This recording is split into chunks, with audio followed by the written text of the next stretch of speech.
Kamu kalau ingin cepat pinter, coba pakai gaya ini. Apakah bohong itu sesuatu yang pasti buruk?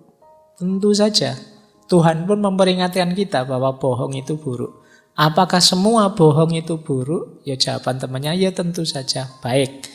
Nah, ini yang fakta tadi. Bayangkan seandainya ada seorang ayah di hadapan anaknya yang sakit. Yang anak ini menolak minum obat. Akhirnya ayah tersebut menaruh obat di tempat anaknya biasanya minum. Terus waktu anaknya tanya, "Pak, ini isinya apa? Kok warnanya beda?" Terus bapaknya bilang, ayahnya tadi bilang, "Oh ya ini minuman seperti yang kamu minum biasanya, ndak kecampur apa-apa, ya mungkin warnanya saja agak beda." Ini kan bohong. Nah, pertanyaannya Sokrates, kalau semua bohong itu pasti buruk, apa yang dilakukan ayah ini pasti buruk? Itu kan dia sedang bohong. Wah, nanti kalau tujuannya, ya itu ndak bohong, itu kan tujuannya baik. Berarti teorinya sekarang ganti. Bohong itu buruk kecuali tujuannya baik. Kalau temannya jawab, iya, kamu cari contoh. Ada orang bohong yang tujuannya baik, padahal itu bohong. Suami pulang ke rumah, terus, "Kamu selingkuh ya?" Padahal selingkuh. Terus dia bilang, "Enggak, kata siapa saya selingkuh." Tujuannya apa kok dia bohong? Biar keluarganya terjaga. Jadi biar tidak ada rame-rame, tidak ada kasus menghancurkan keluarga, nanti nama baik keluarga besar juga jatuh. Saya tak bohong sajalah. Apa memang begitu? Bahwa bohong itu buruk kecuali tujuannya baik.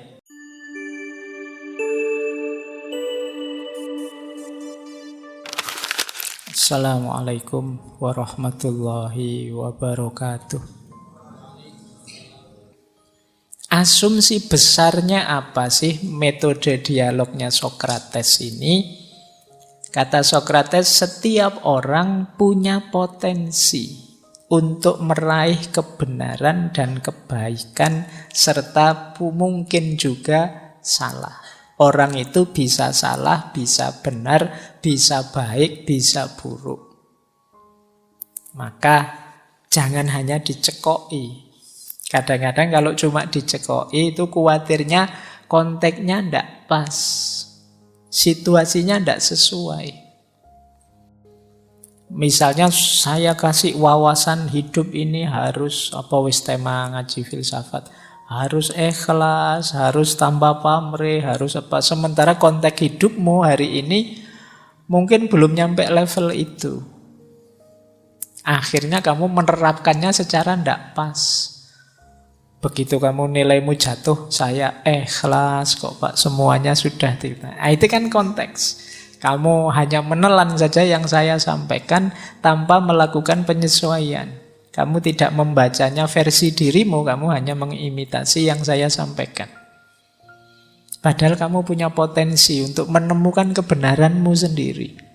Untuk menemukan kebaikan yang cocok untuk dirimu. Jadi daripada kamu hanya mengimitasi, menghafalkan, ayo kamu kejar sendiri. Gunakan akalmu, pikiranmu. Kalian pasti mampu, wong Allah memberi fasilitas itu ya untuk semua manusia kok, akal budi itu. Tidak hanya untuk orang tertentu. Hanya saja mungkin ada yang mengasahnya serius, ada yang tidak terlalu serius mengasahnya. Sehingga kapasitasnya berbeda-beda. Kalau kalian mau ya pasti bisa kok. Setiap orang punya potensi, itu bagian dari pemuliaan Allah pada manusia. Itu bagian dari walaqad karramna bani Adam. Dan sungguh telah kami muliakan Bani Adam itu. Jadi semua orang itu berharga, mulia. Punya hak, punya potensi untuk berpikir dan menemukan kebenarannya sendiri. Baik, jadi inilah namanya Socratic Method. Metode Sokrates. Nah, secara umum kemudian bisa kita ringkas. Ada beberapa variabel dalam metodenya Sokrates ini. Jadi kalau ada teman-teman yang ingin menggunakan metode ini, mungkin setelah ini mau ngumpul-ngumpul bareng di kafe mana, harus punya kualifikasi ini. Yang pertama apa? Harus punya minimal 3 sikap. Selain wawasan ya. Kalau wawasan itu pasti. Tanpa wawasan, tanpa pengetahuan sama sekali, sulit menggunakan metodenya Sokrates ini.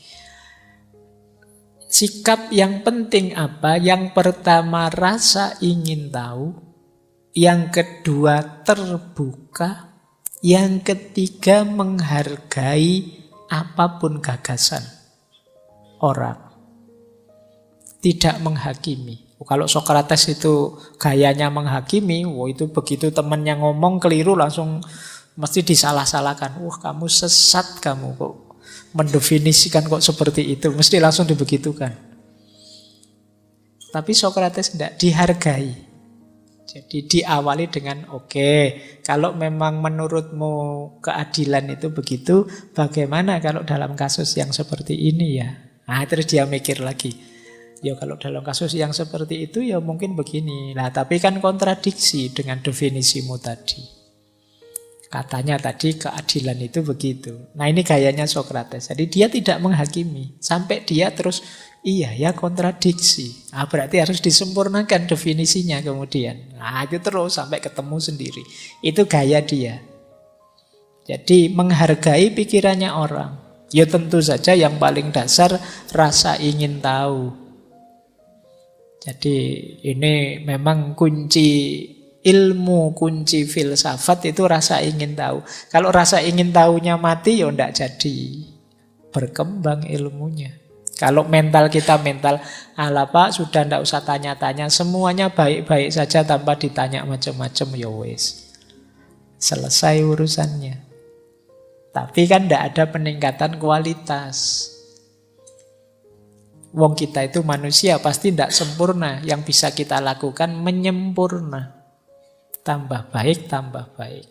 Sampai titik final ya tidak mungkin.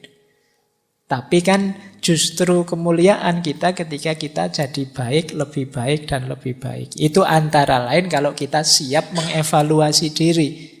Berarti apa? Rasa ingin tahunya harus hidup. Mana yang lebih benar? Mana yang salah dari yang aku selama ini?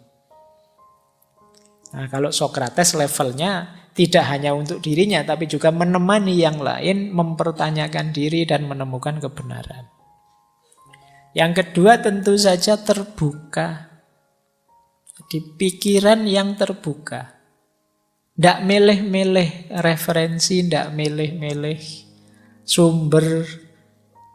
Apapun yang datang diterima meskipun tidak ditelan begitu saja, ya dikritisi. Kamu pakai sumber ini, apa cocok? Kamu pakai referensi itu, apa ya cocok? Kamu pakai buku itu yang kamu pakai. Wong itu buku masak-memasak kok dipakai untuk menyelesaikan problem politik misalnya. Nah itu itu namanya terbuka tapi kritis. Banyak orang yang menutup diri sejak awal. Biasanya ya sederhana. Orang tertutup itu diantara cirinya logikanya pokoknya. Nah, logika pokoknya itu sudah tidak usah dibantah. Kamu minggir loh kalau ada orang pakai logika pokoknya. Pokoknya ini yang benar. Ya wis ngalah-ngalah. Kalau sudah pokoknya itu sudah tidak bisa dialog sudah. Berarti dia sudah tertutup. Selesai ceritanya kalau di situ. Loh, kalau sahabat-sahabatnya Sokrates itu terus pakai logika pokoknya, ya selesai. Tapi Sokrates ini pinter kalau membuka pikirannya orang agar terbuka. Ceritanya Sokrates ini lucu.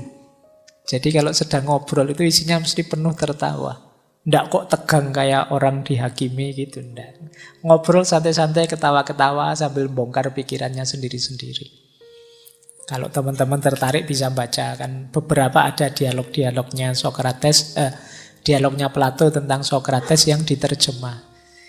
Itu ya meskipun terjemahannya tidak terasa lucunya sih, wong ya kaku bahasanya.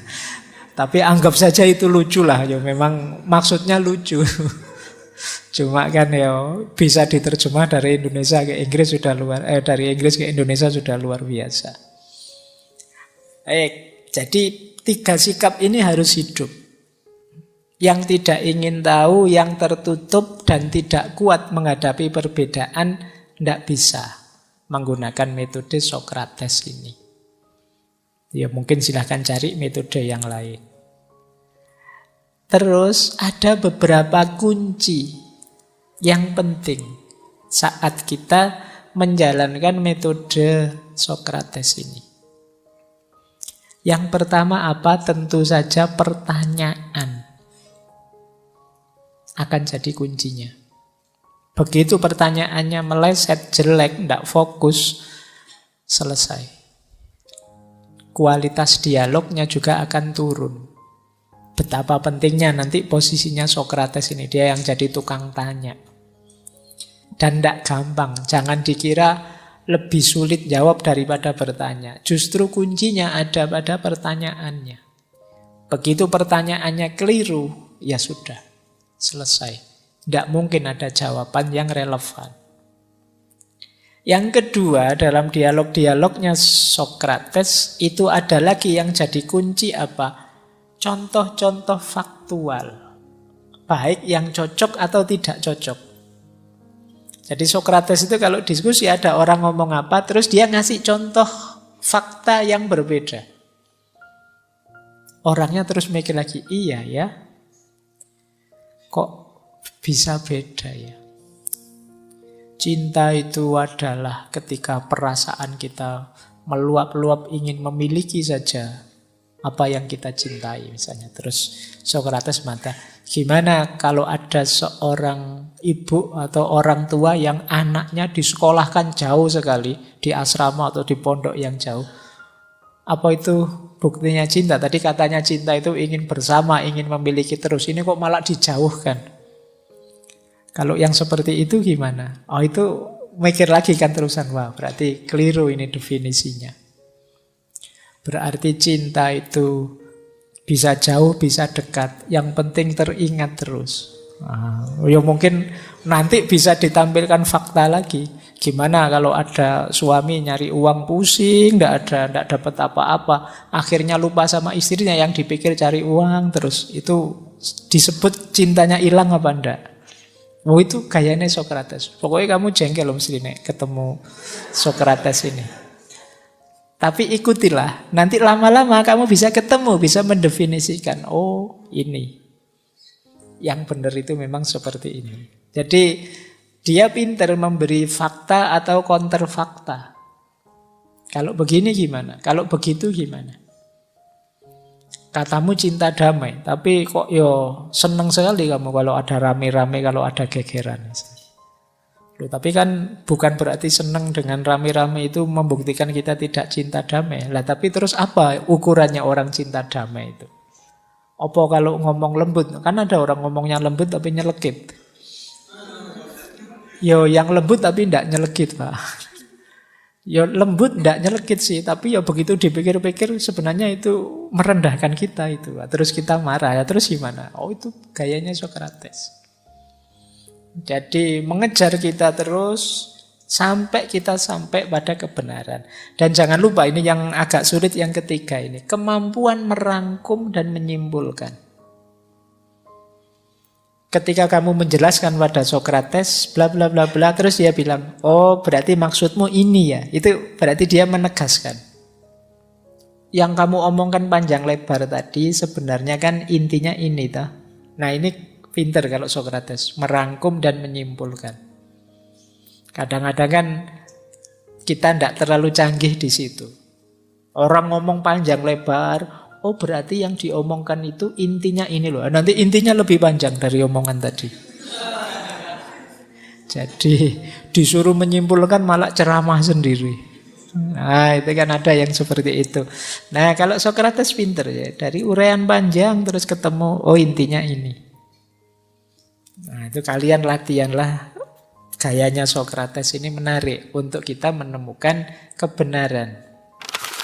Baik, kita lihat ya salah satu contoh fragmen fragmen ketika Sokrates ngobrol dengan temannya. Misalnya, ini misal.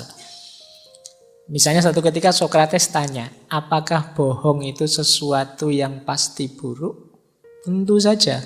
Tuhan pun memperingatkan kita bahwa bohong itu buruk. Apakah semua bohong itu buruk? Ya jawaban temannya, ya tentu saja. Baik. Nah, ini yang fakta tadi. Bayangkan seandainya ada seorang ayah di hadapan anaknya yang sakit. Yang anak ini menolak minum obat. Akhirnya ayah tersebut menaruh obat di tempat anaknya biasanya minum. Terus waktu anaknya tanya, Pak ini isinya apa kok warnanya beda? Terus bapaknya bilang, ayahnya tadi bilang, oh ya ini minuman seperti yang kamu minum biasanya, tidak kecampur apa-apa, ya mungkin warnanya saja agak beda. Ini kan bohong. Nah, pertanyaannya Sokrates, kalau semua bohong itu pasti buruk, apa yang dilakukan ayah ini pasti buruk? Itu kan dia sedang bohong. Wah, nanti kalau tujuannya, ya itu tidak bohong, itu kan tujuannya baik. Berarti teorinya sekarang ganti. Bohong itu buruk kecuali tujuannya baik. Kalau temannya jawab, iya, kamu cari contoh. Ada orang bohong yang tujuannya baik padahal itu bohong. Suami pulang ke rumah terus, kamu selingkuh ya? Padahal selingkuh. Terus dia bilang, enggak, kata siapa saya selingkuh. Tujuannya apa kok dia bohong? Biar keluarganya terjaga. Jadi biar tidak ada rame-rame, tidak ada kasus menghancurkan keluarga, nanti nama baik keluarga besar juga jatuh. Saya tak bohong sajalah. Apa memang begitu? Bahwa bohong itu buruk kecuali tujuannya baik? Ataukah tujuan yang baik ini perlu diklasifikasi lagi? Atau seperti apa? Nah, di sini kamu mulai puyeng sekarang kan mendefinisikan apa itu bohong. Jadi ini gayanya Sokrates. Oke, nanti bisa kamu praktekkan kalau ingin membuat stres orang itu kamu. Tapi ini perlu kecanggihanmu punya banyak fakta data yang luas. Makanya saya bilang tadi ya kamu harus wawasanmu luas untuk bisa melakukan ini. Tapi dengan cara ini pelan-pelan kamu ketemu definisi yang utuhnya, kebenarannya yang sifatnya universal. Itu yang dicari oleh Sokrates. Kalau ini konkret, saya potong dari dialognya dengan Euthyphro. Ini saya potong tentang kesucian. Ini kan menarik. Kita itu kan tiap hari juga sering ngomong kata-kata suci. Suci itu apa sih? Gitu. Kalau kamu tak tanya itu mesti ya bingung. Misalnya Al-Quran itu sering kita sebut kitab suci. Yang suci dari Al-Quran itu apanya? Itu kamu harus bahas. Sama ndak kata-kata kitab suci dengan di depannya kamar mandi sana ada tulisan batas suci. Nanti ada mahasiswi bilang, aku masih suci. Ayo, definisimu tentang suci itu apa? Sama ndak dengan sakral misalnya? Atau itu hanya beda kata saja? Atau apa? Ya makanya dia tanya begini. Ini setelah tanya definisi, dia bilang, kan Sokrates minta contohnya suci apa? Kata Sokrates, sekarang begini, saya ndak memintamu untuk memberi contoh kesucian itu apa. Tetapi coba identifikasi sesuatu itu disebut suci kalau bagaimana. Kan ada yang kamu sucikan, ada yang tidak kamu anggap suci. Yang kamu anggap suci itu cirinya apa, yang tidak suci itu cirinya apa. Selain tadi macam-macam jenis suci tadi. Pasti ada karakteristik yang dimiliki oleh semua benda suci sehingga dia disebut suci, dan karakteristik yang membuat benda itu tidak suci atau najis. Nah, coba beritahu saya cirinya apa. Sampai di sini kita bisa lama diskusinya. Terus sahabatnya jawab, yo intinya beginilah, sesuatu itu suci ketika dicintai, diinginkan oleh dewa-dewa. Dan sesuatu yang dibenci oleh dewa-dewa itu najis. Kata Euthyphro, Saya kira begitu. Wah, bagus sekali pendapatmu itu, bro.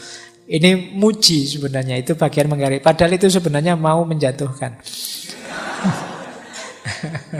Jadi dipuji dulu, ditinggikan dulu. Wah, sekarang kau memberikan jawaban yang aku inginkan. Ayo sekarang kita uji ya.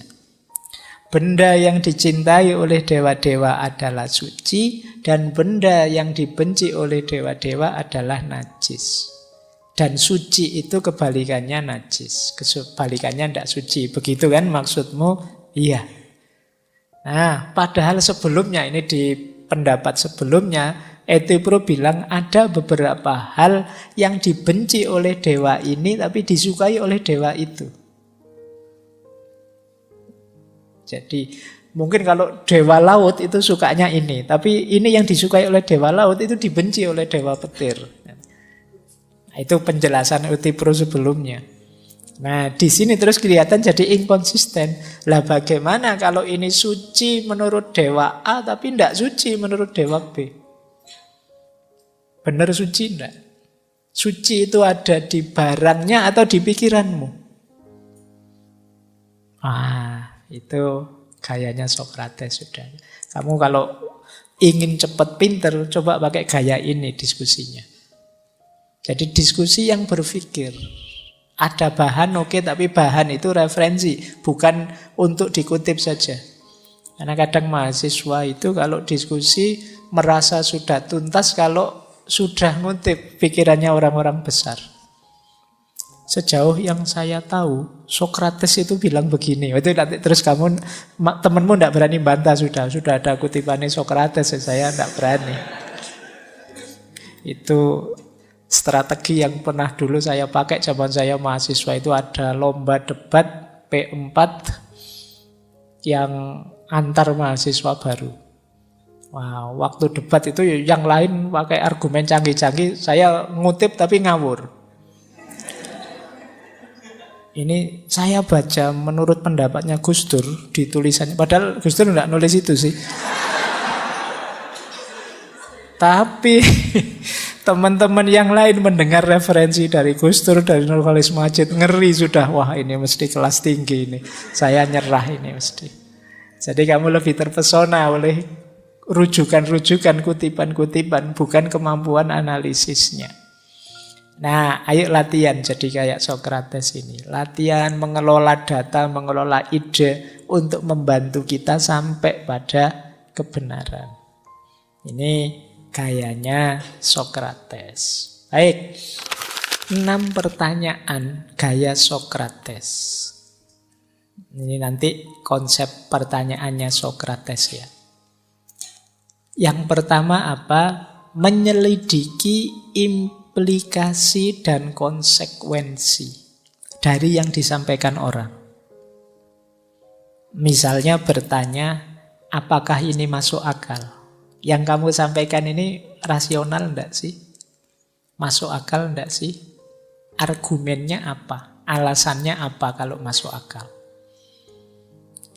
Ini namanya membahas implikasi. Yang kedua, apakah data yang kamu sampaikan itu cocok enggak dengan tema kita? Karena kadang-kadang ada yang memberi argumen, memberi data yang enggak nyambung, enggak relevan.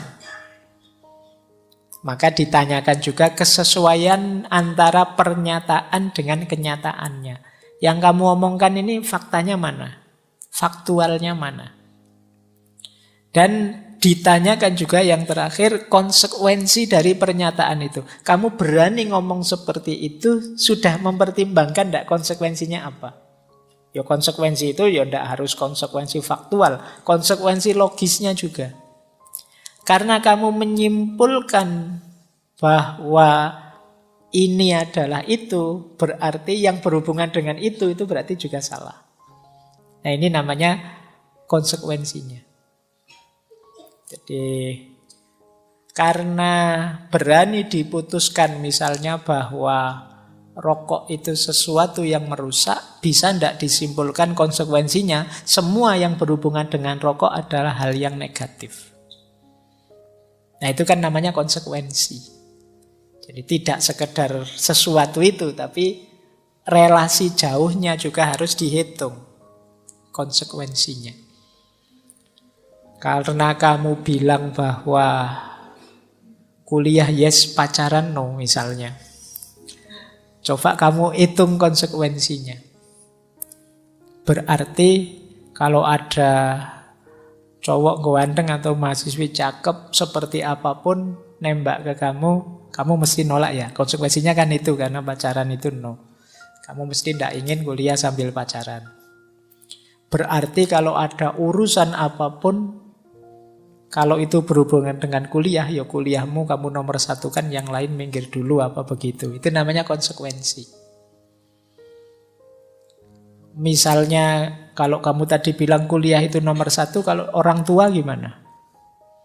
Orang tuamu meminta, sudah tidak usah kuliah saja, pulang saja, duitnya bapak habis misalnya. Itu kan ini namanya konsekuensi dari pernyataan. Apa iya begitu? Yang kedua, gayanya Sokrates juga kadang-kadang mempertanyakan pertanyaan. Kalau ada orang tanya, terus dia tanya. Ini kayak saya lupa berapa waktu yang lalu ada kasus, kenapa kok kamu tanya itu? Jadi, menurutmu mengapa kok aku menanyakan ini? Apa maksud pertanyaan itu? Karena kadang-kadang ada pertanyaan itu yang ingin tahu, ada pertanyaan mempertanyakan, ada pertanyaan retoris, ada pertanyaan, ini harus tegas dulu. Kamu ini memang bertanya, ingin tahu atau nguji aku? Atau retoris, sebenarnya jawabannya sudah jelas, atau apa? Ini namanya mempertanyakan pertanyaan. Jadi kan kadang-kadang di dialognya Sokrates, ketika dia tanya ke temannya balik tanya. Lah kalau menurutmu gimana kok kalau ini salah terus? Nah dia tanya, wong aku tadi tanya ke kamu kok balik tanya ke aku? Maksudnya pertanyaanmu itu apa? Kamu nyerah, tidak bisa jawab lagi, atau apa? Ini namanya mempertanyakan pertanyaan. Terus mengklarifikasi konsep. Ini tadi sudah dijelaskan ya. Term-term konsep definisi itu harus tegas dulu. Apa maksudnya, apa definisinya? Apa hubungannya dengan yang kita bicarakan? Kemudian pertanyaan-pertanyaan asumsi. Orang berpikir itu kan biasanya ada asumsinya. Kalau tidak ada asumsinya kita tidak bisa berpikir jauh. Asumsi itu hal-hal yang jangan dibantah. Kalau dibantah nanti bangunan argumennya gagal. Itu kan asumsi. Sosiologi misalnya mengasumsikan manusia itu makhluk sosial. Selalu butuh orang lain. Ini asumsi. Nah, ketika kita membahas sesuatu, asumsinya apa? Kayak kita ini ngaji filsafat, asumsinya ya berpikir itu mutlak. Filsafat itu penting. Ini namanya asumsi-asumsi. Yang tidak ditanyakan lagi. Nah, dalam setiap bangunan argumen selalu pasti ada asumsi. Kemudian pertanyaan untuk menyelidiki alasannya apa, buktinya apa, mengapa itu terjadi, bukti pendukungnya apa, dan lain sebagainya. Terus ada lagi pertanyaan tentang sudut pandang. Kalau pandangannya begitu, pendapatmu begitu, kira-kira dengan pendapat itu yang diuntungkan siapa, yang rugi siapa? Mengapa menurutmu pendapat ini lebih baik daripada pendapat itu? Apa sih bedanya pendapat ini dari pendapat itu? Ini namanya mempertanyakan sudut pandang. Kalau sudut pandangmu seperti itu kira-kira yang diuntungkan kubu mana? Kamu sengaja atau enggak sih menguntungkan kubu tadi itu? Atau sebenarnya ya implikasi saja dukungan keuntungan itu dan lain sebagainya. Ini pertanyaan ala Sokrates. Jadi silahkan kamu latihan. Tadi kan kuncinya ada di pertanyaan-pertanyaan. Ini rumus-rumus pertanyaan dari Sokrates. Ada 6 gaya. Sekarang kita mulai langkah-langkahnya. Ini baru mulai teknisnya. Boleh ambil nafas sebentar. Nah, khawatirnya kamu teler dikasih 8 prinsip tadi. Kita mulai. Langkah pertama, diskusi model Sokrates. diawali dari tidak tahu. Kalau sudah tahu, sudah yakin tahu, ya ndak usah dialog. Seperti saya bilang tadi, ya wes, yakini saja kebenaranmu, fastabiqul khairat. Kalau klaimnya sudah tahu. Jadi untuk dialog diawali, kalau versinya Socrates, dari tidak tahu. Socrates itu gayanya juga tidak tahu. Jadi, dan dia ingin belajar. Kok kamu bilang bahwa dunia ini sekarang sudah tidak adil lagi? Coba ajari saya. Adil itu apa? Yang tidak adil itu bagaimana?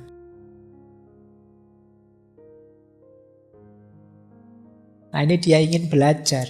Bukan kok dia ngajar. Kamu salah, adil itu begini. Enggak. Dia ingin belajar. Nah, ini kadang-kadang rasanya menyakitkan bagi orang lain karena dia kayak dikejar-kejar. Jadi ini sikap pertama sekaligus kritik pada orang agar tidak sok tahu kalau memang dia tidak tahu. Dan yang kedua agar kritis, tidak menerima begitu saja kebenaran yang dia anggap benar. Di zamannya Socrates ini dipakai untuk menyerang banyak kelompok. Menyerang dalam tanda petik, mengkritisi banyak kelompok. Kepada para kosmolog zaman itu sebelum Socrates itu banyak kosmologi. Orang memahami kosmos. Kan teman-teman melihat ada apa sih hakikatnya kosmos itu, alam itu. Ada yang bilang hakikatnya air, ada yang bilang hakikatnya udara, ada yang bilang hakikatnya 4 unsur, ada yang bilang hakikatnya cinta, dan lain sebagainya. Itu filosof-filosof sebelum Socrates. Itu disindir oleh Socrates. Kok yo memahami manusia, memahami alam yang kompleks ini hanya dibatasi di alam fisik saja. Nah, itu dikritik. Tapi cara ngeritiknya dengan cara bertanya. Jadi tidak dengan cara menjatuhkan. Jadi kayak, coba ajari saya. Nah, maksudmu apa? Nah, ini pertanyaan ini kan menggelisahkan bagi orang yang tidak dalam. Kalau kalian budayamu hanya like and share, itu sulit. Kalau kamu ketemu Socrates itu kamu bisa pontang-panting dikejar oleh Socrates. Jadi para kosmolog juga kebingungan ketika ditanya oleh Socrates pada zaman itu. Apalagi kelompok kedua itu, kelompok sofis. Kelompok sofis ini orang-orang yang merasa sudah tahu, kadang-kadang sok tahu pada zaman itu. Jadi ini yang kalau di dialog-dialognya Socrates banyak jadi mitra diskusi. Tapi ya toh begitu bagusnya mereka ini ya ketika digiring berpikir, ketika menyimpulkan berbeda dengan kesimpulan sebelumnya ya biasanya mau. Karena ya betapapun mereka tidak bisa bantah lagi pikiran-pikiran yang sudah digiringkan oleh Socrates tadi. Jadi ini untuk kelompok sofis. Termasuk ya pada para ilmuwan, politisi, seniman, dan lain sebagainya. Jadi ini sindiran bagi mereka. Kadang-kadang ilmuwan itu, seniman itu, politisi itu, pemahat itu zaman Socrates kan di antara profesi yang dianggap tinggi pemahat, bikin patung-patung yang indah itu. Nah, itu bagi Socrates gaya tidak tahu ini sindiran. Mereka yang merasa tinggi dan penting karena menguasai satu saja disiplin ilmu. Jadi kosmolog, sofis, ilmuwan itu kan semuanya merasa sudah tahu. Dan Socrates muncul, saya tidak tahu apa-apa. Oh, itu antitesis yang luar biasa pada zamannya. Ketika semua orang sok tahu, kita tampil sebagai orang yang saya kok ndak tahu apa-apa ya. Aku kok kuper banget ya. Aku kok kudet banget ya. Aku kok, oh itu gayanya Sokrates. Mbok tolong ajari aku. Mbok tolong beritahu aku yang kamu share tadi loh maksudnya apa. Oh itu kalau kamu cuma copy paste nge-share-nya, oh itu kamu bisa jungkir balik kalau ditanya Sokrates. Tiba-tiba kamu nge-share, hati-hatilah, kiamat tidak lama lagi akan datang. Ciri-cirinya. Oh itu kamu bisa pertanyakan satu-satu, kamu uji satu-satu. Itu yang dimaksud kiamat itu apa? Wah itu bisa panjang urusannya. Jadi Sokrates nyindir orang-orang semacam ini, semacam para kosmolog yang merasa tahu segalanya, semacam kaum sofis yang bisa mempermainkan kebenaran, agak sombong merasa bisa. Termasuk para ilmuwan yang sebenarnya hanya menguasai satu bidang ilmu sih, tapi gayanya kayak menguasai semuanya. Belajar filsafat terus, wah, filsafat itu induknya semua ilmu. Jadi kalian yang fakultas lain, bidang lain, di bawahku semua misalnya.